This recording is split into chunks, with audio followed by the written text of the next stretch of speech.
Hi everyone. So I'm going to give a second for people to join in. I'm going to type in the caption.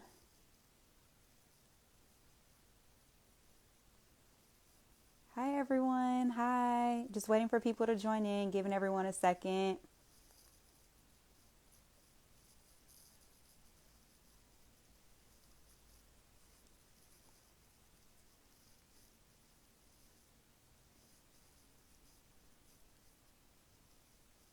All right. How's everybody's week going? Hope everyone's ready for Friday like I am.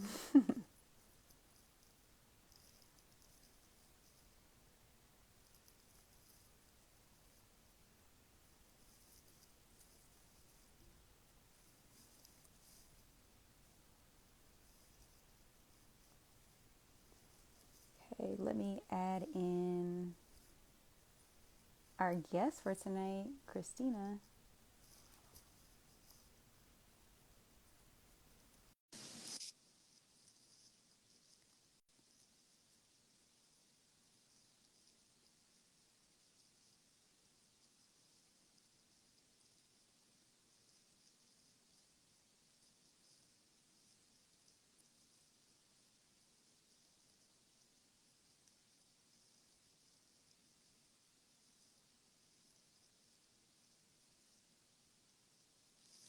All right. Hey, everyone. Hey, everyone. Okay. So it looks like she just joined in. So we're going to get started in a sec. Tonight, we're basically going to be talking about business tax and what deductions you can take for your business. And so I know that I posted a couple items about it last week, and I got so many questions, and I was like, let me get a professional for y'all. So I have Christina Martin here.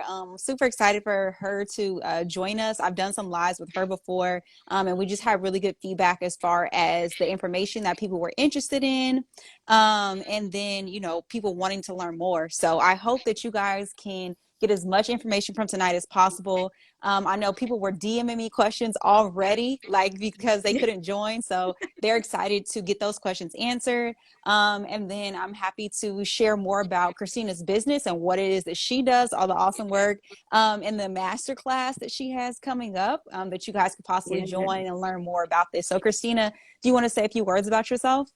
Hi everyone. My name's Christina. For those of you all who don't know me, I am a Cali native, born and raised in Inglewood, California, and I'm excited to be here. I mean, a little bit about me. I've been in the tax industry going on 4 years now, and I recently went on ahead and branched out and launched my own tax company. So that's huge news. I haven't even done like an official announcement. Mostly like my clients know because I needed everything to, be approved. Like when you're doing your trademark, you want to keep things on the low until it's officially registered. And so now that I have been approved by the IRS to go on ahead and file tax returns under my company, I said, okay, now I can talk about it. Yeah, It's absolutely. official. So, Yeah, and I want you guys to listen to what she just said, approved by the IRS. There are so many people offering these types of services through mhm, Instagram and other social media mhm. outlets.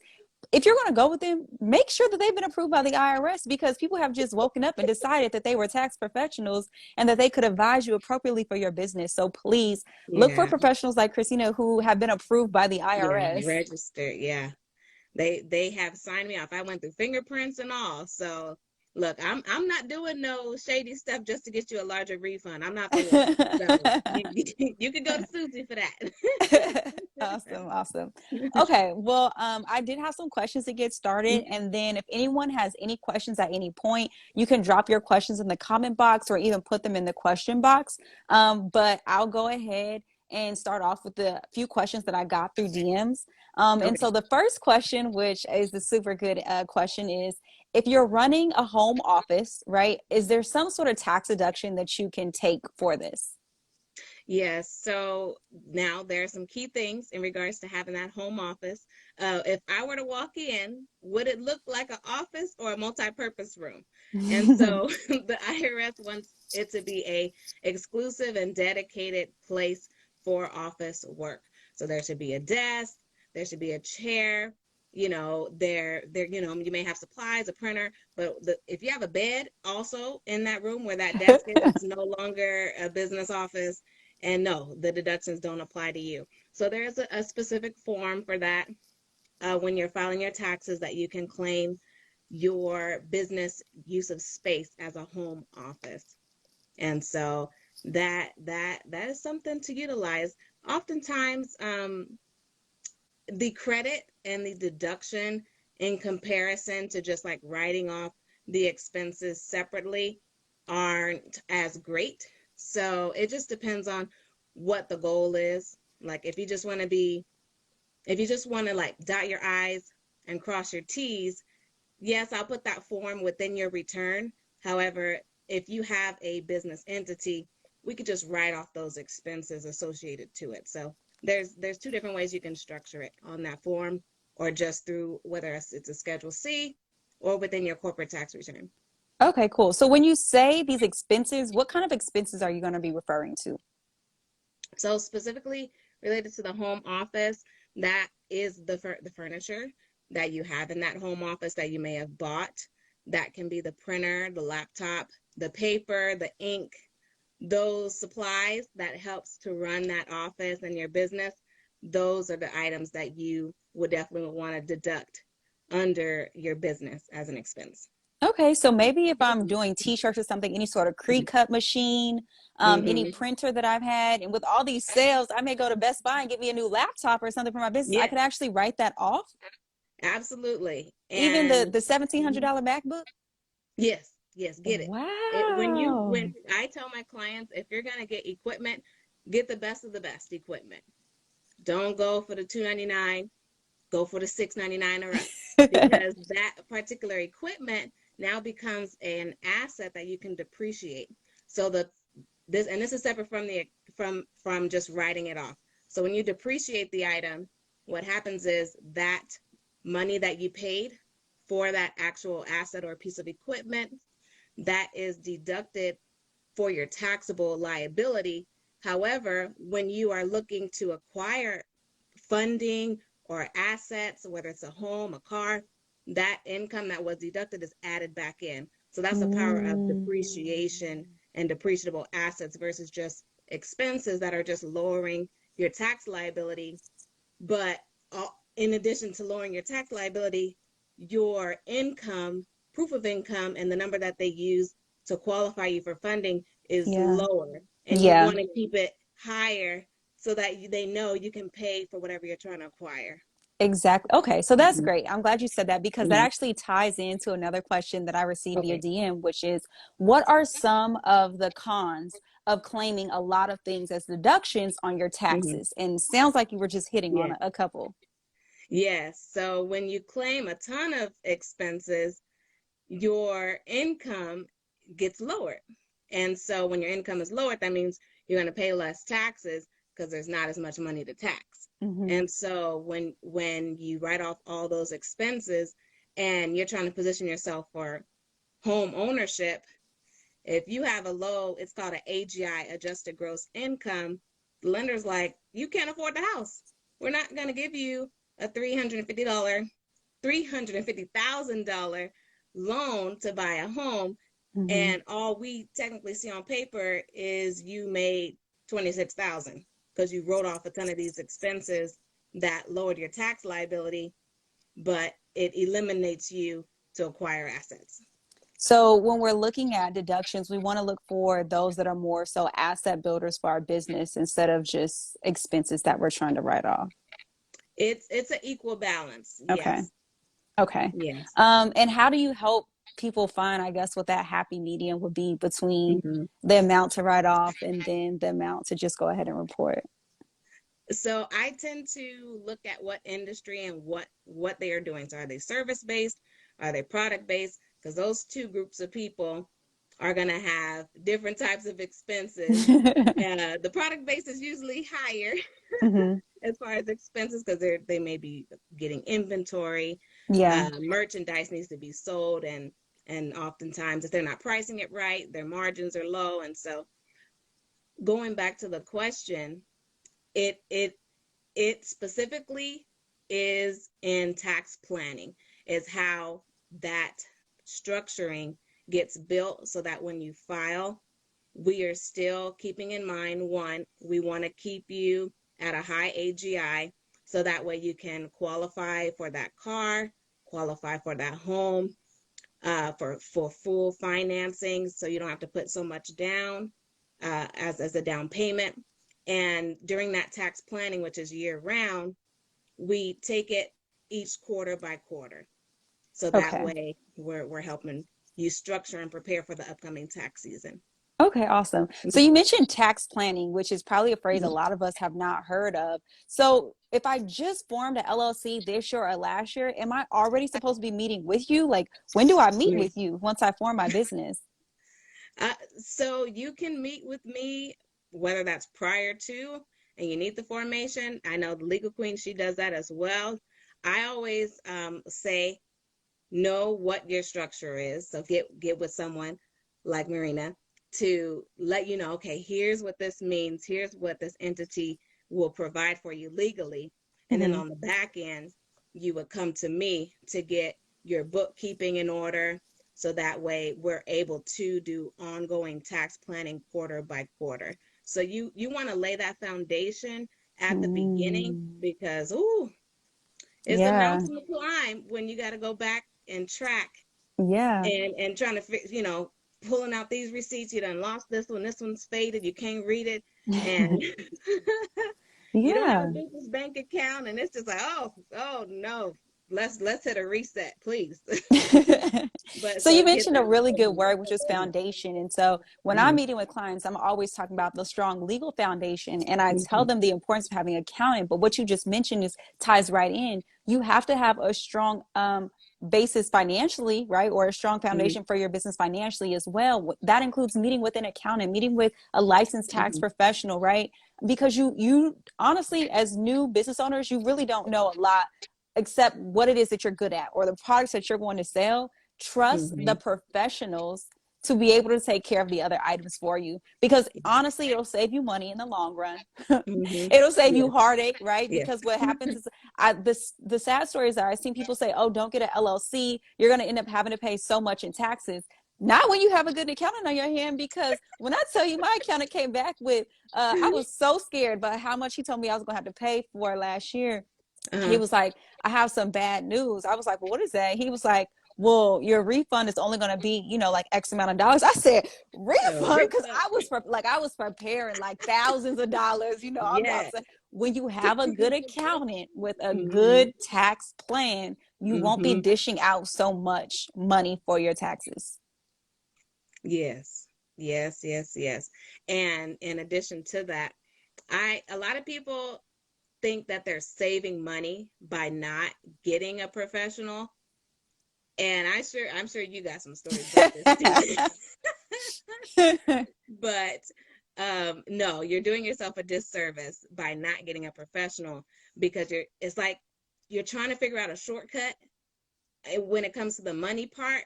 Hmm. But man, when you get that professional and you get that mentor, that coach, consultant, so on and so forth, you're going to avoid all the dumb mistakes Yeah. that you would have made on your own trying to figure it out, researching on YouTube, researching on Google, getting confused, doing a DBA, doing multiple DBAs and not knowing what to do with it. And yeah, get a Yeah. professional.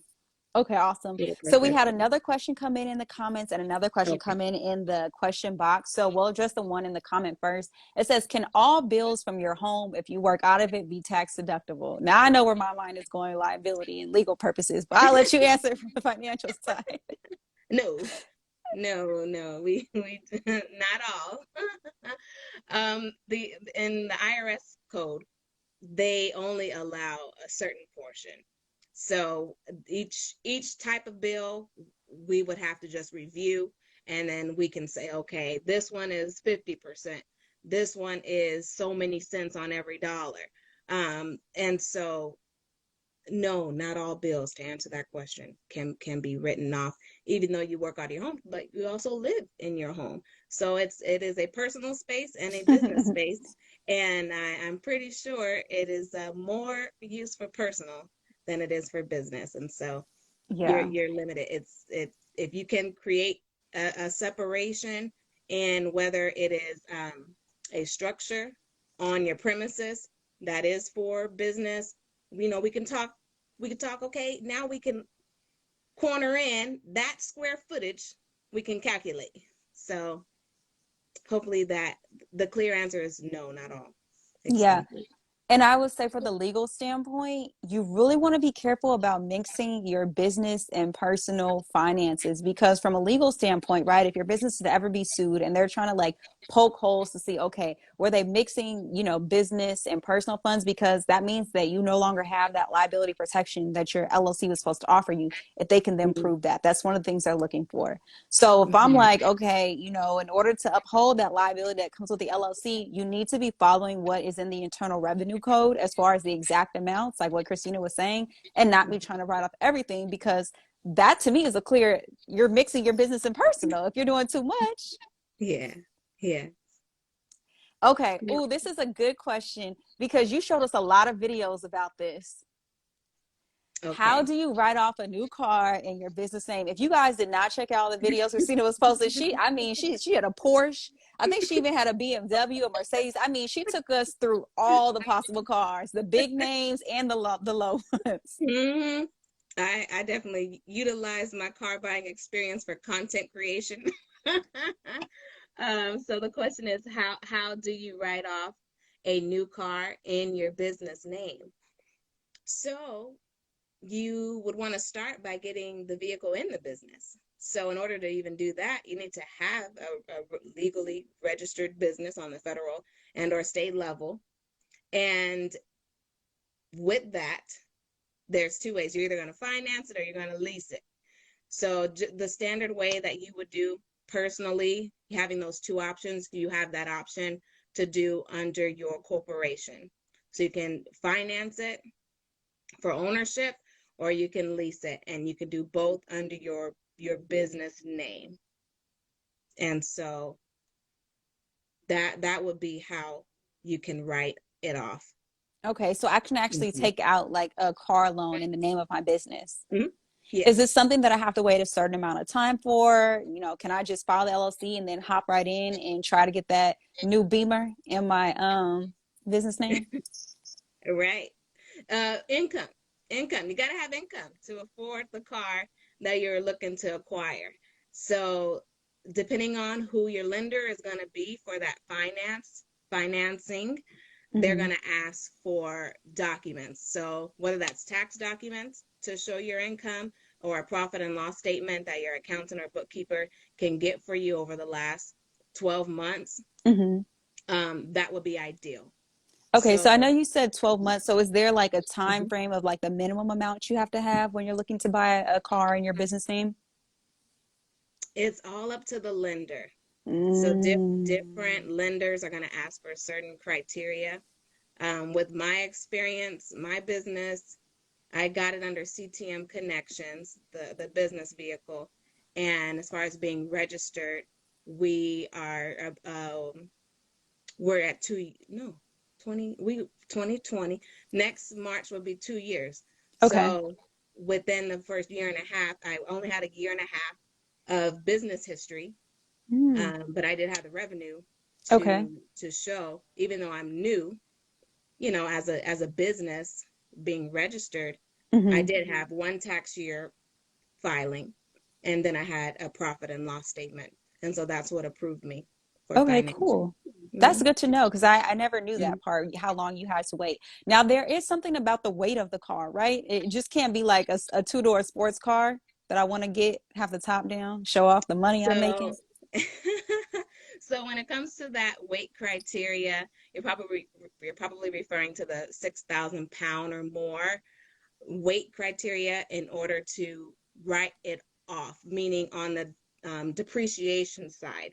So this ties into, remember how I mentioned if you have a laptop, go for the best and Hmm. get a nice laptop so you can depreciate it. And with depreciation, just a recap, when you put depreciation within your business and you want to write that off, that deducts your tax liability income. That's going to be taxable. However, that income is added back in when you're trying to acquire assets. So to go back to the 6,000 pound vehicle, that that criteria only ties in to where you want to write off the total cost. And so Mm-hmm. with vehicles, specifically, they have a certain pound that it has to weigh to write off the total cost. If it's under 6,000 Mm. pounds, that cost is going to be spread over a course until it's exhausted. Okay. So that Okay. it's usually around 3 years. If it's under 6,000 pounds and you buy a vehicle, let's say for, if you want this convertible, maybe, 40 to 45,000, that's going to take about 3 years for that depreciation to go all the way down to zero. So you'll be writing off a portion for the next 3 years. But if it's over 6,000 pounds, you can write off the full 45,000 if you need to. Okay. Well, that's good And to we're only going to know. do that if it makes sense. Yeah, that's good to Yeah. know. So I don't have to get the G-Wagon. I could wait and get my drop top Porsche and just Mm, write it off over 3 years. Okay. yeah. Good to know. And then I think there was another follow-up question. Do you have to have a certain level of business credit in order to get approved for car loan? So in order to get approved when you're first starting off, you're not going to have any business credit. So they're going to be using the owner as a personal guarantor. So Mm, you need to have your own personal credit in order to be able to show that you are responsible, put it got that it. way, responsible enough to get the funding and that you'll pay it off. So your personal credit score is going to be what you use to acquire the business funding. And then once you have the funding, that will build your business credit and you won't need to use your personal credit Hmm. because now you have some history under your business. Okay. Well, that Mm-hmm. makes sense. I think you clarified a lot of things up because I've honestly just seen the little posts about it on Instagram. And I'm Mm-hmm. just like, oh, okay. So I could get a G-Wagon or a Range Rover. I had no idea that I could get a car under the weight limit. It would just be spread out over time. Okay, cool. Yeah. That's good to know. Okay. So this next question, which is kind of an open-ended question, which I think would be a great opportunity for you to tell us about your masterclass. How do Okay. you go about filing if you haven't before? Oh, okay. Yes. So if this is your first year filing, congratulations. Welcome to the club of taxpayers. And it, okay, I think I want to answer this in a way of sources of income.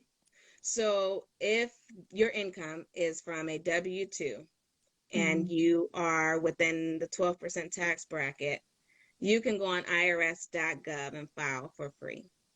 You Okay. can just you just go through the series of questions, put in your information off your W-2. If you contributed to any federal or state tax, then you possibly have a refund that will be coming back to you. And maybe I'd like to assume that this is talking about filing for a business for a first time. And so if that's the case, the first question is, how are you being taxed as a business? Mhm. Because there are some misnomers about business taxes. So if you just file for an LLC and that's all you do, you just register it, you are automatically going to be taxed as a sole proprietor, self-employed individual. So what that means is you're going to be taxed twice. You're going to be taxed on the income that you earned, and then you'll be taxed the second time of 15.3% for self-employment tax. Now, if you file for an LLC, but you elect to be taxed as a corporation, now you're going to bypass that double taxation and you are just going to be subject to the flat rate of 21% for corporate taxes. And so that actually dropped in the last, those eyes got big. Wow. But look, 21% of flat, look, make 200,000, you got a flat rate, or 200,000 and you getting taxed twice at the yin yang. So Okay. that comparison in those two scenarios, I'll take 21%. However, when you do tax planning, you aren't going to be paying 21%. That will be decreased significantly. And this is why it pays to get a tax professional who can create a tax plan for you. Because, like I said, I Mhm. had someone who literally was telling people through Facebook, do not get an LLC. You will have to pay so much in taxes. This is probably what happened to them. They tried to do it on their own and then had to pay that full amount instead of getting with a professional, creating a tax plan for your business, right? Figuring out where you can make those deductions, and not just any deductions, but smart deductions, Yeah. add some more assets to your business. Hmm. Um, and move forward from there. Now, this is a question that some of my clients have asked during consultations, right? So we're just filing the LLC. What about the expenses that they have incurred before we are filing the LLC, but still within that year? Still within that year, I I would one say it depends on the state, to know what specifically. Most of the times here in California, if you have pre-existing expenses, when I get you set up under your bookkeeping services, I'll ask for those expenses so I can add them in Mm-hmm. to your QuickBooks, so that way it is all accounted for. And now, just because it came from your personal expense, of course it did, because you didn't have the business, you didn't have the business bank account. My thing is, when you already have the business and then you never set up a business bank account, I really come hard and stern on you, because I'm like, you knew, like, you just didn't do it. So no, I'm gonna give you a hard time about this. We gonna sit here and dwell on this matter so you don't repeat this. If you open up another business, or if you hear somebody else doing this, you'll get on them. Yeah. And for those So, who don't know what she's talking mhm, about, if you start an LLC, you're mhm, required, I don't care what state you're in, it's going to be in the state statute. You have to have a business bank account for that mhm. LLC. The Yes, PayPal, the Square should not be directly linked to your personal account. It needs to go in your never. business bank account first and then pay yourself. Yes. And especially with them passing the requirement for Venmo and Cash App, when you have that business account set up and you Mm-hmm. made over 600, you're going to be getting a tax document so that you can no longer not count that money as income, because Yeah. it's going to be recorded now with your social or your EIN. And if you didn't even set that part up right, if it's taxed to your social, it's going to get taxed twice. If it's taxed to your EIN, depending on how you elect it to be taxed, then it will go either 21% or the self-employment route. Okay. And that's good to know. I did have someone reach out to me. They're like, oh, my PayPal account got locked. I can't accept payments from any more clients because I don't have my business filed and I don't want the money to go under my personal name. And that's exactly what you're talking about. You said you're either going to be taxed on your Social Security or under your EIN. And for those who don't Mhm. know, EIN stands for Employer Identification Number, and it's Mhm. basically your business's Social Security number. You'll get Yeah. that from the IRS when you start conducting business in order to keep your finances between your personal and your business separate. And so when she's saying is that companies like Venmo, right? PayPal is very similar. Square, Mhm. they're required by law, by the IRS, that if you have a business account, then they need to be reporting that accordingly, because the IRS is trying to decrease the amount of people who are getting money in their pocket but not Yeah. reporting it to them. So now they're putting this requirement on these other companies that, hey, y'all will Yeah. get in trouble if you don't report to us. And they don't want to get in trouble because they don't even know y'all. They don't, right? Yeah. So they're going to Yeah. make sure that they're reporting. And so when they do have to report, if you are going to be an LLC, you want to make sure that you already have that LLC paperwork filed so that you can be taxed accordingly, and have a Mhm. tax professional on your team who can help you create a tax plan to figure out the best route for your business to be taxed. Mhm.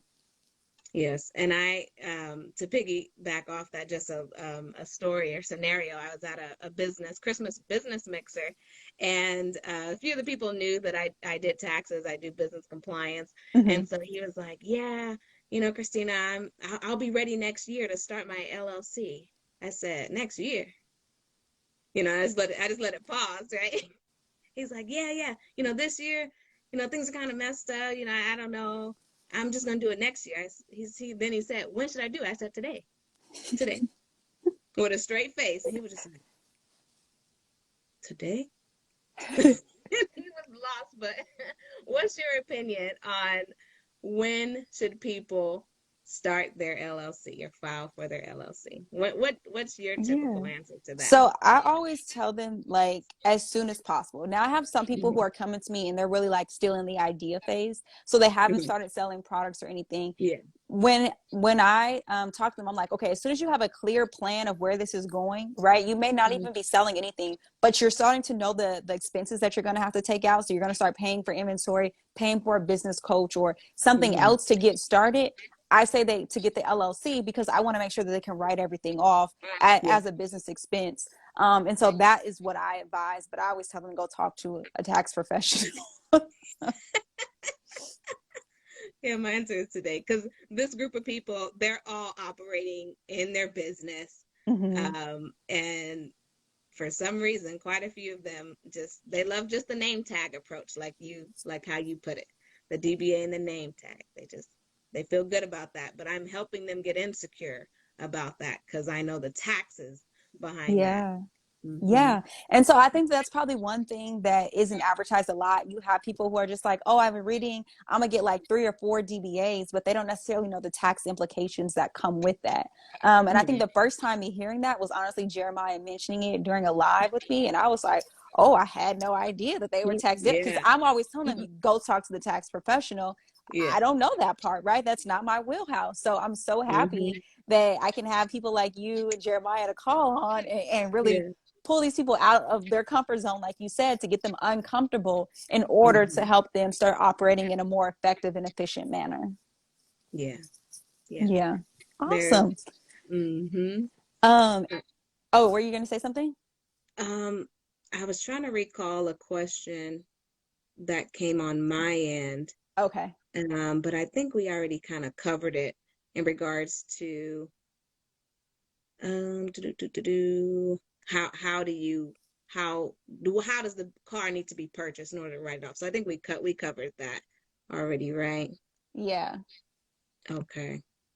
And then it looked like I just had a question, but then it disappeared. I'll wait to see if someone needs to resend it. Oh, But yeah, oh, here's something in the question box for this is new to me. Okay. When applying for a CC, maybe that's L. credit card. Oh, okay, okay. When applying for a credit card for business and it asks for personal information, should I enter my social security or EIN number? Credit card for business. So that's similar to getting funding, financing. They're going to need your personal information and to run your credit to approve you. So you're going to be entering in both information, your personal social security number for the credit check, but you Mm-hmm. are going to want to list your EIN number because once you're approved, they're going to have that be given to the business. And so that's how you're going to be able to build your business credit. Okay. But Now, yes. I don't know Mhm. if you do any work with Duns and Bradstreet numbers, but do you suggest that people get those? If so, is there a certain time? Um, I don't do any work with that. I Okay. just know just general knowledge with Dun and Bradstreet. It's good to be registered at minimum, be registered on there. So that way you are just identifiable by them. They have Mm-hmm. great resources. I usually use some of their guides. I will send that out to clients to learn more. But as far as I've just had mixed emotions about them recently because I was trying to like look into what my actual business credit score was, and they were really trying to upsell me on some things. So um, I'm gonna go a different route, to say the least, to figure that part out. But it's great to be connected and plugged in, get on their newsletter as a business owner, because they have great resources. Okay. Said, okay, thanks. I have 2 credit cards for my business, but it did reflect on my credit score. Now, I'm not the business credit professional. I do have some people I can refer you Yeah. to, but from my understanding, if you've done it correctly, the only way that it should show up on your personal credit is if you pretty much were used as a guarantor, meaning, they pretty much used you to do a pull on your credit to see if they were going to Mm-hmm. approve you for the business credit card and how much they were going to approve you for. But that actual credit card shouldn't be affecting your personal credit card. Mm-mm. But once again, I'm not the professional there, and I can refer you to somebody who is. Yeah, yeah, you may have to do a live with a business credit person if that keeps coming up. I see some other questions here. How do you go about filing? Oh no. Oh, okay, you read. Okay, answer. Let me mark this off as answered. I think that's it. Do you see anything else Yeah. on your end? No, I don't. If you guys have any other questions, please feel free to post them. If not, then I guess we can wrap up and I'll make sure to post the replay. I definitely think that people are going to want to watch this from the beginning later on Mm-hmm. because we covered a lot of important topics in here. And then we're getting right to the end of the year where people, unfortunately, are just starting to think about it. Yeah, But I they can try see. to get that plan in place. Yeah. So I'll answer this last question, then I'll go into just a brief overview and Okay. info about the tax planning masterclass. If what if you lease the car? If you're leasing the car under the business, you can write off the payment. You can write off the normal expenses to maintain and the use of the vehicle. However, that you cannot write off as for depreciation because Mm-hmm. depreciation is used for things that you own and Mm-hmm. you wouldn't be owning a leased vehicle. So Okay. just the normal expenses you can deduct and write off. Okay. And does tax planning include paying for taxes quarterly? Okay, great segue. So Thursday, December 16th, I'm hosting a virtual tax planning event. This is geared towards service-based business owners who are looking for guidance in regards to what do I need to get in order to prepare for the upcoming tax season. And the main goal is to help you identify how you're going to avoid overpaying in taxes. So since you've made this money throughout the year and taxes weren't being taken out unless you put yourself on payroll, which that's a whole nother topic right there. You made all this money, right? And so now I'm helping you identify here are the expenses for you that you need to track. And also, here are some assets that need to potentially be purchased before the 31st of this year to also assist with lowering that tax liability. So that way, when you do file your return for this upcoming year, you are not overpaying in taxes. So that's Okay. the goal of my company, Tax Tactics, and CTM Connections does the bookkeeping to make sure that things are in order and you have record keeping Okay. in place. So that way, when it comes time for filing for taxes, it's seamless. And when it comes time for acquiring assets, it's a no biggie. It's just like, Christina, I need a profit and loss. I'm like, okay, what time period? All right, I'll get it to you.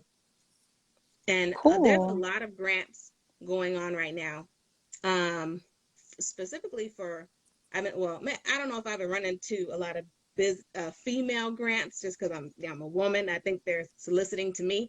But one thing that I thought was very just eye-opening for me to experience was they are not playing games about, they ask, can you provide a copy of your tax return for your business? Mm-hmm. And I was sitting there like, ooh-wee. I thought this was just close down the application after they saw that. But yeah, that compliance part, man. Wow. So I didn't You know can. you were doing both, but that's so great to know. So you don't have to Mhm. go two places. She's doing the bookkeeping and the Yeah, record keeping for your business and yeah, filing the taxes for your business. Like you can yeah, get everything right there. yeah. Someone asked a question, and this is something we did discuss, but you can maybe highlight again. Can you give a few Mhm. examples of what you mean by assets for your business?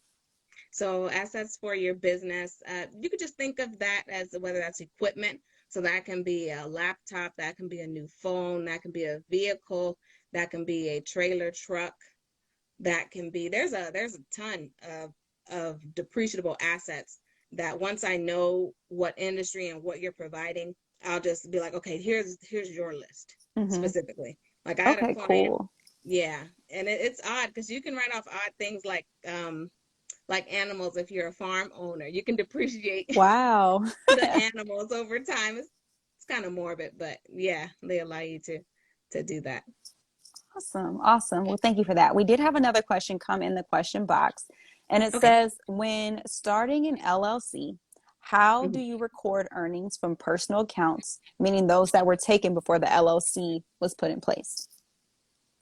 So once you have your record keeping software, whether you're doing that yourself or you're hiring someone, you want to enter that in manually.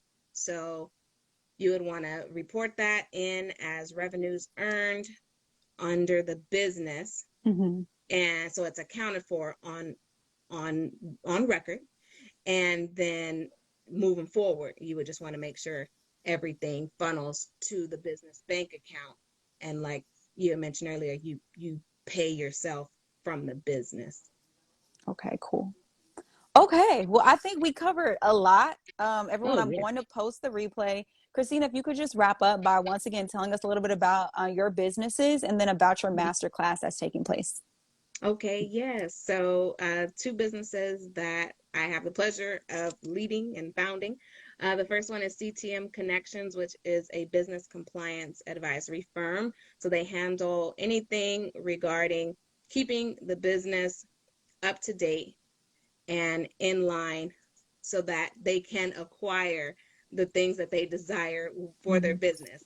And so with that, helped me launch my tax firm that has been approved by the IRS to be a registered tax filing company, which is Tax Tactics.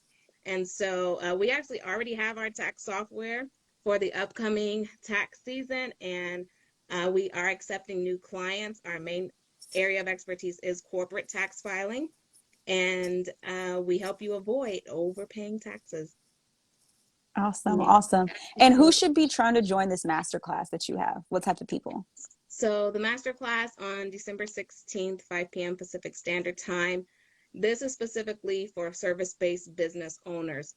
Okay. So if you are providing a service for clients, this masterclass is for you. We're going to go through the key expenses that you should be identifying and outlining, so that way, when it comes time for filing taxes, you are, whether it's breaking even where you're not owing or positioning yourself for a refund. And so there are some key tax strategies and tax tactics that needs to be implemented before the 31st in order for this to take place. And that's what's going to happen in the masterclass. Okay, cool. Well, that's awesome. For those of you who don't already follow Christina, I think you can click on her profile here. If not, I have her linked on the post on my page. Both of her pages are there where you can follow up with her about these services and about this class. Christina, I just want to thank you so much for taking some time out of your Yeah, evening. thank So the link you. for her class is actually directly on her page. And if you can't find her page, just DM me and I'll send you the information for it. But when you go to my page, like for the posting about tonight, she's tagged there, and you can just click on her page, and the link is in her bio. So, thank you, everyone. Thank you again, Yes, Christina. take Have a great care. night, everyone, and have a happy holidays. All right, take care.